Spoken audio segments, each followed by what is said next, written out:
a Yeah. regular review. I'm just like today. Cause I worked a show yesterday, Adam Sandler joint, and then I went out. Oh, for real? Yeah, so Where was he at? Where was Adam Sandler at? it was at Capital One. So Damn, that I was didn't a know that.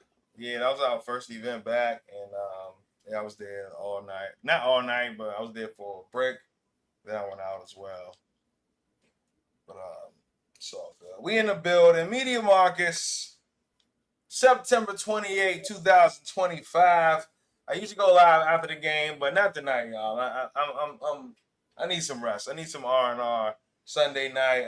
But we're here. I'm here with my guy Mike Curry. Shout out, just pulling up. We're gonna talk a couple of topics. Obviously, we talked some football already. I'll bring up a couple of those games.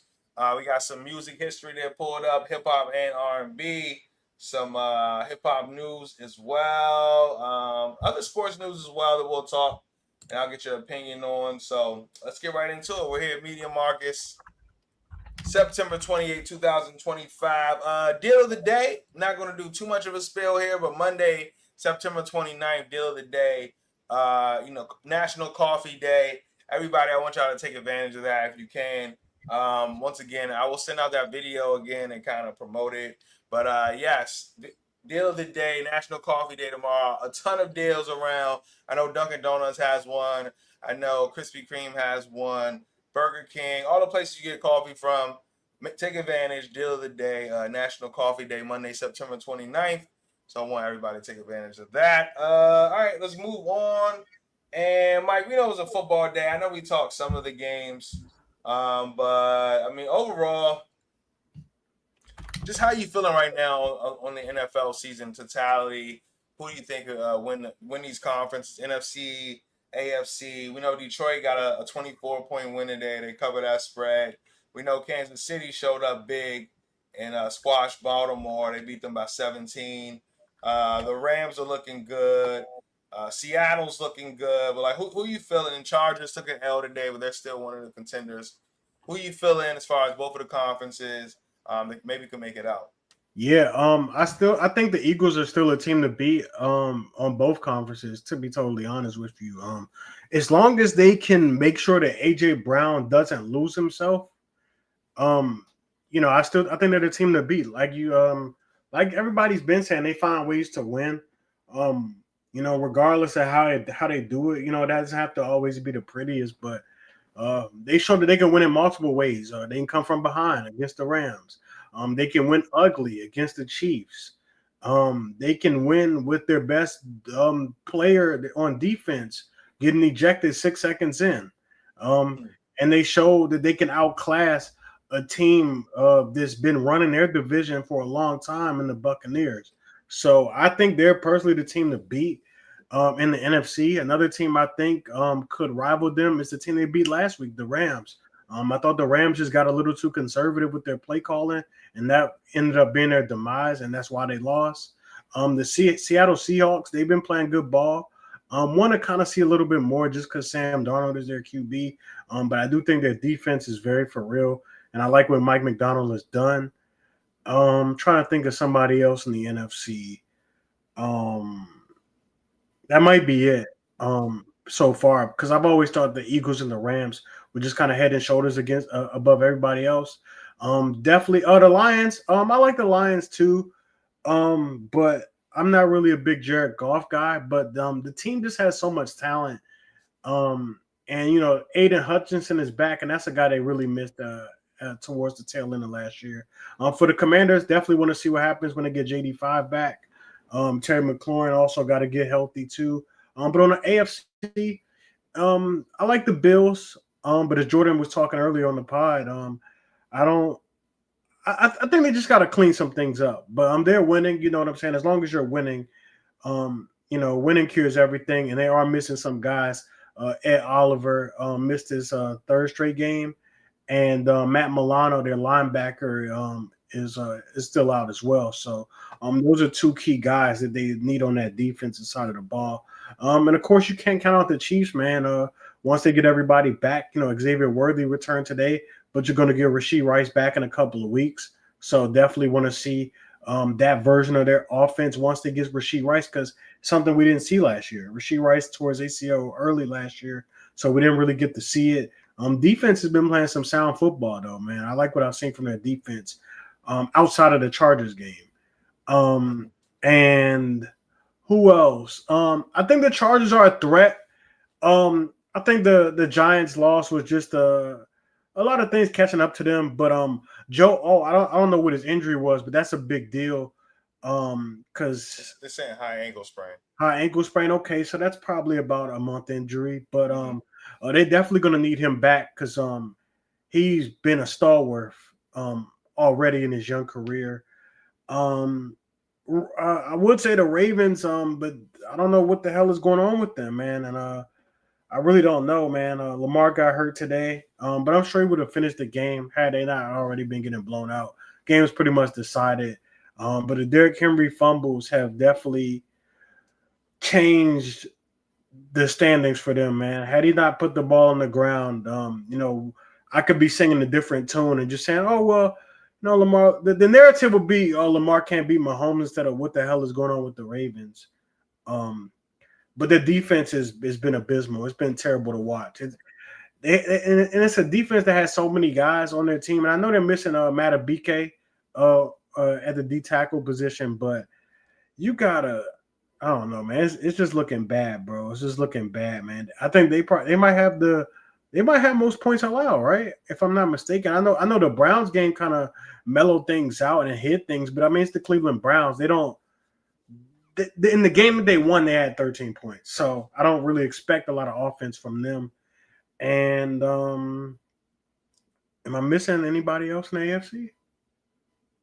No, I don't think the Steelers are a contender, but I have been pleased from what I've seen from them, though. yeah, I mean, for me, I don't. For me, the NFC right now is Philly, like you said. So you got to beat them to get it done. But I think the Rams are in a really great spot. If everyone can stay healthy, I think they're in a great spot, especially considering that they lost that game against Philly last week, and if they see them again in a rematch in a conference championship or divisional round, I think they'll be prepared. But I won't count out the Commanders, like you said. Those are kind of the three for me, right? It's really two and one more. I think that the Lions, as much as I love the Lions, And you love I need Dan to Campbell see as I need to well. see Dan Campbell have more playoff success, and not Yeah, just reaching. He hasn't been covering games in the playoffs at the rate that he does in the regular season. So you can be like, and why I love teams that cover is because it's the line is the expectation. You either met or exceeded expectations or you did not. It's pretty simple to me. That's all a line is to me. A level of expectation, and if you either meet that or you don't. And they have not done that in the playoffs, so I can't put them in that, especially since the healthy Commanders team beat them last year in the playoffs. So for me, it's the Eagles and the Rams, 1A, 1B, maybe well, I'll say 1 and 1A, right? Because the Eagles are the champs. They are undefeated. They continue to win. And 1A with the Rams, and then my 1B would be the sneaky Commanders if everyone's healthy. So, but AFC, I'm a little unsure about that. I'm really unsure. I think the Chiefs, though, once they get Rasheed Rice back, and you got Worthy healthy, and now you got some dynamic play, and you people want to obviously take them out the game and try to cover them. And now Hollywood Browns and the Thorntons of the world are getting open. So I yeah. do want to see how that offense is going to Juju work. Smith-Schuster had a touchdown today. Juju did his thing today. So I do want to see how all that will work together because they do have capable receivers once everyone is back and healthy. So, but other than that, I mean, yeah, Buffalo's cool. I think I really it's the Chargers to me. They just need to be able to keep their offensive lineman upright because another one goes down, it's going to start getting a little hectic over there. So I think it's just three. I think it's 3-3 for me. I don't know who else I said in the AFC, but yeah, Baltimore will be around. Baltimore will be around. I think their schedule, as much their schedule has not been very easy. I will say that. Yeah, because who did the Ravens had? Who did they have week Buffalo one? week one. Buffalo week Buffalo. one. Um, Uh, you have they beat the Browns. They lost to Right. Detroit last week, and they lost to Kansas City this week. So Right. I mean, they're going to get the Browns again. Steelers always give them some go. And they still haven't played the Bengals, and I think both of their games are before Joe Burrow comes back. So, um, they got some games, but they also got to get it together because I saw my dad was talking about their schedule earlier. But So who's the next week? they got a couple of games to get right. You got the Texans, who look like trash halfway through the Titans game. You got the Bears. They got the Rams. I think that's gonna be a tough game. But then you got the Bears and the Dolphins. You know how Lamar gets against the Dolphins. He's gonna show the hell out. Um, they have time to get it together. So I'm not super worried, but it's still like what the hell when you see Derrick Henry fumbling the football. Like, you know what I'm saying? It's still like it's just uncharacteristic of him. Yeah, for sure. All right, let's move on. I know we've been footballing all day, all night. A couple things that happened in some other leagues. I want to before we get in, I know I'll get into basketball, but hold on, let me see if there's breaking news. No, it's not. All right, but yeah, Netflix. Netflix, they're teamed up with the MLB, Netflix, and Major League Baseball. They will have opening day next year. Yankees, Giants on opening day. Netflix Really? 2026. Yes, really, this is happening. I just Netflix love everywhere, man. Netflix. Imagine buying Netflix. stock in Netflix back when, way back when. Yeah, yeah, like a '02 or something, '01. Netflix. Listen, Netflix is everywhere. They're really kind of taking over the game as far as streaming sports. They're already the leader as far as streaming digital media, movies, television. But yes, this is big. I think it's going to be big for Major League Baseball as well. Like you might have some people that literally only watch Netflix, right? It's like I'm not paying for any subscriptions or sports, whatever. And you see like a Beyonce Bowl come on, something like that. They'll tune in. That one an Emmy. You may. I'm also wondering about the Netflix is a big brand, right? With the party that they're going to Yeah, build around and how they're going to build this MLB up because Major League Baseball, if you think about it a couple years ago until now, it's really improved. You're thinking about how fast the games are with the yeah, pitch with the clock pitch clock. Yep. and also just we're talking about the streaming aspect, but also I mean they're talking about using the robot umpires to get strikes and balls. So they're really trying to make it the best game that it can be, while also streaming it to a larger platform. And I wonder the kind of the red carpet that Netflix is going to roll out for this. But what do you think? Your Yankees facing the Giants, MLB opening day on Netflix next year. I think it's good. I think it's good business, man.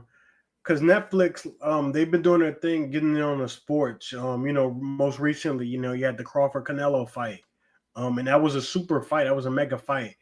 Obviously, before that, you had Jake Paul and stuff. The Jake Paul Mike Tyson. You had that card on there, so I think it's good that they're covering, getting a lot of things done with the sports, or even documentaries. Been doing that, been killing that for a little minute. You got the Cowboys documentary and stuff like that. But I think it's great, man. Anytime you can get more eyes on a sport, I think it's a great partnership. You even got Netflix with the WWE. They've been doing their thing, man. As far as just sports and sports entertainment, they've been doing it. I think this is a great thing to have added. I wouldn't be surprised if they ever get involved with the NBA one day, like down the line, maybe a decade from now or something. But I think it's cool because baseball is a sport where you have a lot of casuals. Like you just do. People just go to a baseball game just because it's something to do. People might go to a baseball game and chat about a business meeting or a business idea. But I think it's cool when you get it doesn't hurt at all. So I think it's a great thing. But as far as the overall matchup, the Yankees is one of those premier brands. I'm honestly surprised they didn't have like a Dodgers game first. But Yankees is second biggest brand, so that's always great. Yeah, I think they got And they my got to team. save some money somewhere. They're like, Yeah. hold up, Dodgers and the Yankees. No, but I agree. I think the red carpet they're going to roll out for this is going to be really nice. It's going to kind of catch the kids, right? The young people that are coming up and just seeing this on Netflix and how they promote it and Aaron Judge. And I think it's a great idea. Kudos to Netflix and Major League Baseball. And what's the commissioner's name? Is it Rob Manfred? Yes. Rob Manfred as well for continuing to grow your game. Listen, you don't want to get stagnant in anything. You want to continue to grow, just like we continue to grow here. Media Markets, what's the line? Curry in the pot. What's the what's Bink's podcast? Just a casual podcast. Just a casual podcast. Everybody's out here growing and expanding, and Netflix, the premier brand in streaming Major League Baseball. That's a great hookup there. But yes, we're gonna move on. Let me see if I got anything else. Oh, this is still sports. So let's get into it. Al Horford sounds a multi-year deal with the Golden State Warriors. Mike, I just want your thoughts on this. I don't have too many. I just want to know your thoughts. Multi-year threw me off. But I mean, I kind of don't know the direction the Warriors are going in. It's just like we're keeping a relevant team. You know what I'm saying? And it's not that they didn't try, because I saw a report a couple of weeks ago they tried to go get Kevin Durant back, and Kevin Durant told his team like, "Hey, nah, we don't want to do that." But I mean, it's cool. I mean, Al Horford is definitely a leader. He's a veteran. He's a champion. Possible Hall of Famer. You know what I'm saying?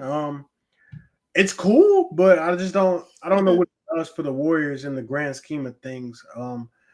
I don't think this elevates them against several teams. And I can name at least 5 teams that I don't think they're better than. The Nuggets. I like what the Clippers did this offseason. We don't know what's going to happen with Kawhi Leonard, but like what the Clippers did this offseason. The Lakers, a full year with Luka and LeBron.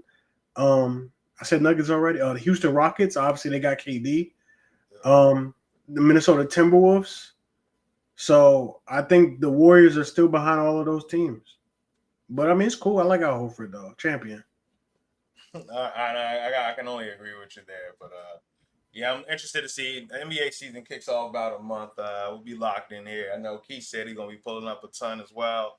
So say less. Yeah. Yeah, we're gonna talk a lot of hoops here on the show. Okay, shout out Dallas, man, making it a game, competing. That's all we ask for. Just compete. Just compete. All right, let's keep it moving. I got some music things I want to talk about. Some anniversaries. One anniversary 31 years ago, Brandy dropped her self-titled debut album. Brandy has songs on it like Baby, I Want to Be Down, I Dedicate Parts 1 and 2, Best Friend as well. But Mike, when you think about this album 31 years later, how do you look back on this album? Timeless. Timeless. No, Brandy was good, man. She was good. This is when we talk about 90s R&B, people, that's one of the voices and artists that people are talking about. But I mean, like you said, you just mentioned some of the tracks, those are really good tracks, man. But like I said, when you think of 90s R&B, you have to think of Brandy, you have to include Brandy when you discuss that. But 31 years, wow. That's crazy. Yeah, I mean, and Brandy has been everywhere. We know she starred in the show Moesha, the awful character Moesha. I was gonna say, I know how you feel about that, man. You had a thread going about she was just a bad character. Yeah, I plan to get that thread back going again once I start binging again. But I mean, Brandy, this is a great album, a great debut album. They had the remix of "I Want to Be Down" as well with Queen Latifah, MC Lyte, and others. So it was a really great project. She was coming out the door, with these great singles that live on today that are timeless, like "Baby" and "I Want to Be Down" and "Best Friend." So, kudos obviously to celebrate this album 31 years later. She became a star, a really big star after this album. And obviously it was because of, the start to finish of this album. This is not my favorite Brandy album, though. Never Say Never is my favorite Brandy album. Just holds a very dear, special place in my heart. I was 6 around when the time it came out. So like I feel like I understood it more. Like my mom, I would hear her Yeah, play it and things like that. But Never Say Never is my favorite Brandy album. But this debut Brandy was the one that obviously put her in a position to even get to do a second album. So this is a great album and some really great timeless songs, classic songs from this.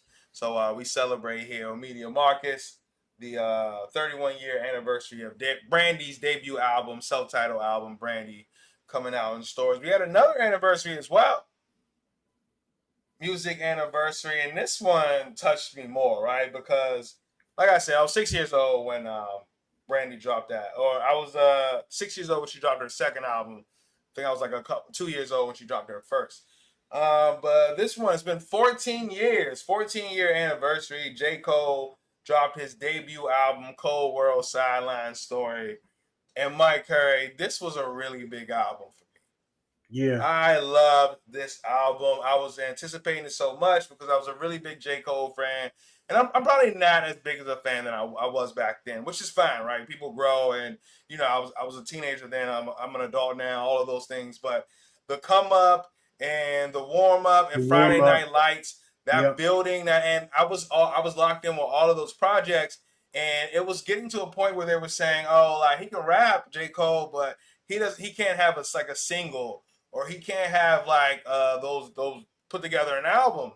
And I was like, what? Like, so during this time, this is my sophomore year in college. I remember it dropping. I was in Philly. I remember going to the record store around the block, real Philly mom and pop store. Bought the CD. Bought two of them actually. Just to support. That's when hard copies were out. But 14 years later, J. Cole, The Sideline Story, anniversary. And yeah, they had songs. Let me look at the songs. Look, obviously the one with Missy Elliott, Nobody's Perfect. That's the Nobody's first one that perfect. comes to mind. And I thought that was so, because you can struggle. You can have, just like anyone and anything, right? Like sometimes I lean on you. I know you'll know a name of someone, right? And I might struggle like remembering someone's like name because there are so many names in these professions and stuff like that. So many. And right, and I remember, and just like in football, right? Like there are some running backs that we want to bring you in for passing situations because you catch the ball better than you run between the tackles, which is fine. Everybody plays their role, and I thought that it was so genius of J. Cole to be like, "Yo, Missy Elliott has been a hit maker for so many years, for so long. Let's kind of go back and redid like they did on Friday Night Lights with the Best Friend record. Let's work together. Let's get a single out of that." And they that was masterful what they did with the record Nobody's Perfect. But I'm looking at the other songs that got me as well, and I'll pass it along to you, Mike. But yeah, this was such a good. Darling and Dream was a really, I love that. That's how the album started. Can't Get Enough. That was a single, Trey Songz. Love that record still to this day. Lights Please. Mr. Nice Watch with Jay-Z. In the Morning with Drake.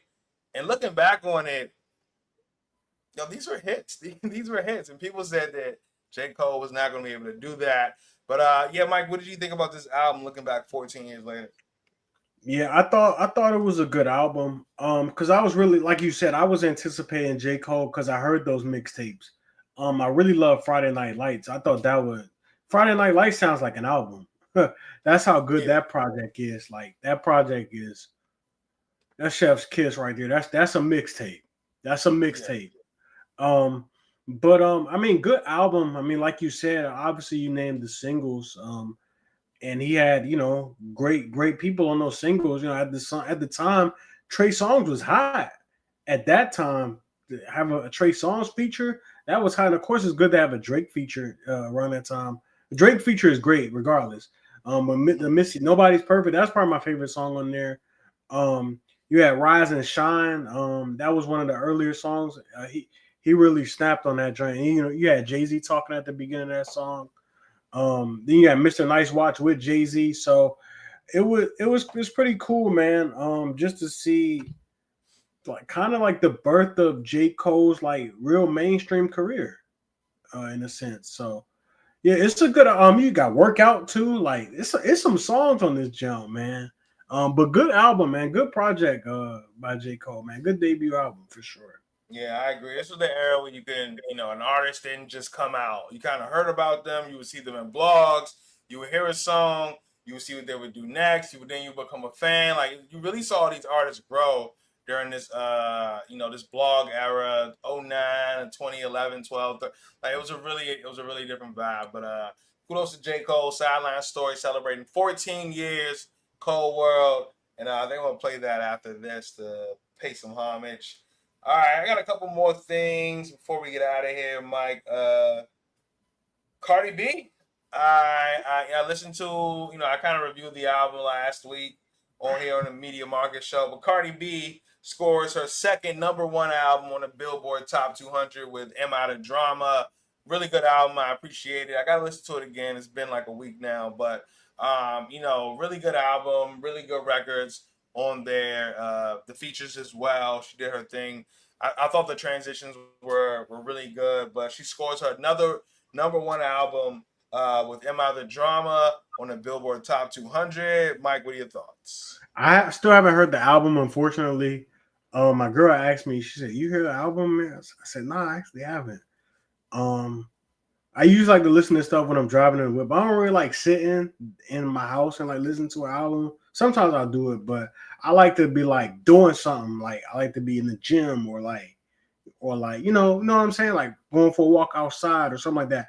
But I haven't gotten to the album. I it's good that I've heard good things about it. I'm glad you're saying it's a good project, so I'll definitely check it out. But congratulations to her. For getting that. You said number was it? It's number one. Number one on Billboard Oh 200. no, Yep. congratulations. That's a huge deal. Um, she got a lot of haters and stuff like that. So good for her, man. Definitely good for her, man. Yeah, and you don't just get this by being Cardi B. You get Yeah, this for by sure. all the promotion that she did. She was out here being her old Cardi self, making jokes, selling her actual CDs on the street, got the incense burning like $9.99, making all the jokes, but appearing on these shows as well. All these podcasts. She did all this run while she was pregnant. Kudos to her, secure her another number one album, "Am I the Drama" on the Billboard Top 200. So Cardi B once again celebrating her second number one album on Billboard Top 200. She really did her thing promoting this album, and it was a really good album as well. The transitions were amazing, but yeah. So that is that for music. I think that I had one more thing. Oh, yeah, I had one more thing. Let's talk streaming. Streaming. Casanat becomes the first Twitch streamer in the world to reach 1 million subscribers. He's officially completed his goal. 27 days. Casanat becomes the first Twitch streamer in the world to reach 1 million subscribers. Mike Curry, what do you thought? I'm a big Casanat fan, man. This guy No, got good energy. I like bro a lot, man. I love his energy. Like he just seems like a really good, genuine dude. So like and not even just that, but he likes to put people on. So I can really respect that. Like I said, he just seemed like a good dude. Always good energy, always good vibes. Like, and when you can not only you elevate, but you take other people with you.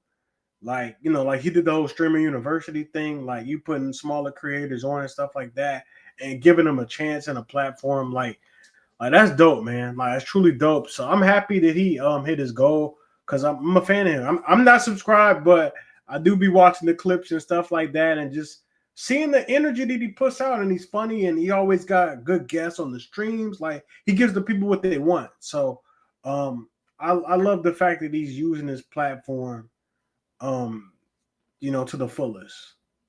Yeah, Kai he's amazing, man. I mean, the energy, like you said, he puts his people on. I'm a fan of Talil as well. Some of the other Yeah, guys, yeah, but he brings this energy, and whatever he touches really turns into gold. Just because of what you said, he just seems genuine. He seems like he's really trying to put people on, and make the best things happen for people, himself and people around him. And he was on Jennifer Hudson's show recently. Had his mom on the show talking to Jennifer Hudson, and she has the same energy. Like you can see where he gets it from. So I really can appreciate this. What he's turned everything into.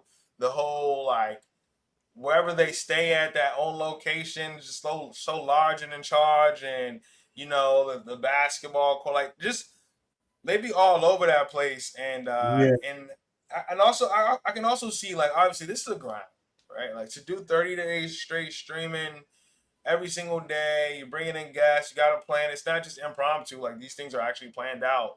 And I'm a really big Casanat fan. And congratulations to him doing big things. I actually did not hear about him until the whole started a riot thing in New York. And maybe I did hear of him, but it was just like I don't know. And I mean, and then after that, I was really locked in and just seeing even the energy. I mean, I'm thinking about the BET Awards. The BET Awards wouldn't have been as good without Casanat and his people there because Yeah, they were streaming and talking about it, and then people were even saying in the chat like, "Oh, I didn't know this show was on. Like, let me tune in because Kai and yeah, them are there." And the yeah. energy that they bring, and the people and the viewership that they bring, he's golden, and we want to keep him protected. I don't think he'd be out here in the streets too much either. Seems like he'd be on location at the crib, ready to stream, get some deals done, and you can appreciate that, man, especially from a young man too. Yeah, no, for sure. Yeah, Bink and them, they be keeping me sharp to like all the young dudes because Bink is only 19. So I be hip, be getting all my info about them folks from him. But I try to keep my ear to the streets though. Yeah, man, we just trying to stay young. Fountain of youth out here, Mike Curry and Media Markus here. But yeah, that's about it, man. Appreciate you, Mike Oh no, Curry. you wasn't gonna talk about Bad Bunny? What happened with Bad Bunny? I Yeah, didn't see. Bad Bunny's doing the Super Bowl. Oh, is that just break? I didn't see that. Oh, there it is. Look at that. Breaking news. Breaking news. Bad Bunny will officially be performing at the Super Bowl halftime performance. He will be the performer for what is it, Super Bowl 55? No, no, no. XLX? LX, is that 60? I think that's 60. Yes, yes, that's 60 because 50 was 20 years ago. I mean, 10 years ago. Bad Mm-hmm. Bunny will be the halftime performance of Super Bowl 60 coming up in Santa Clara, California, with a 49ers play. Bad Bunny is the official halftime performer. Breaking news here. Shout out my guy Mike Curry for just bringing that up. But what are your thoughts on that, man? Mike, I'm a big Uh, guy. I'm I'm not really like hip to his discography, but I heard from one of my coworkers. He said he's seen Bad Bunny in concert a few years ago. He said he's really good. So um, I guess that'll be a good opportunity for me to like I guess sharpen up on his music and stuff like that. I don't really not really hip. I'm sorry to the people that are big fans. I'm sorry. I'm just not really hip to him. But I know he's a big deal. I know that much. So should be a good performance. Yeah, I mean, obviously, I don't know Spanish, so like, he raps in Latin. But what I can say is that Bad Bunny's popping, yo. Like Bad Bunny's popping. He's what's happening. He has this international flavor that you can bring to the Super Bowl, and there's a lot of good things that he does for like I talked about previously, his community and just standing on 10 toes. So I like Bad Bunny. His song with Travis Scott, K-pop, really like I can rap Uh, that bar for bar just because of the Travis Scott song. I listen to it so much, but yeah, I'm not mad at Bad Bunny. You give me a couple drinks, let the bass play, like Bad Bunny rapping, like I'm definitely getting down. Like we outside. So, but Bad Bunny, he is the official, will be the halftime Super Bowl performer at Super Bowl 60 in Santa Clara, California, this upcoming February. Shout out to him. Kudos to him, and kudos to Mike Curry for bringing that up because I wasn't looking at my phone, yes, sir. and that's breaking news now. All right, that's all I got. Just did like an hour straight, Mike. Appreciate you. Did the Yes, sir. podcast. What's the line? And this Media Markus as well. Now I can actually get some R and just edit some clips. So yeah, y'all won't see me tonight after the game. But appreciate you all for listening, tuning in. Appreciate my guy Mike Curry for pulling up, and we just Yes, knocked sir, out a man. couple things. And you guys will see these clips all week. Let's get back to it. Another week, grind it out, and we'll see you guys soon.